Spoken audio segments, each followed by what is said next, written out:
things bright and beautiful, all creature great and small, all things wise and wonderful.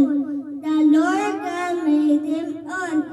Each little flower that opens, each little bird that sings. He made them glowing colors, He made them tiny wings.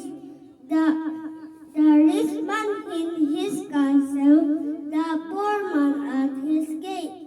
God made him high and lowly, and ordered their estate.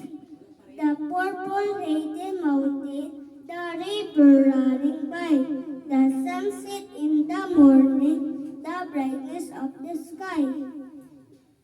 The cold wind in the winter, the pleasant summer sun, the ripe fruits in the garden, He made them everyone.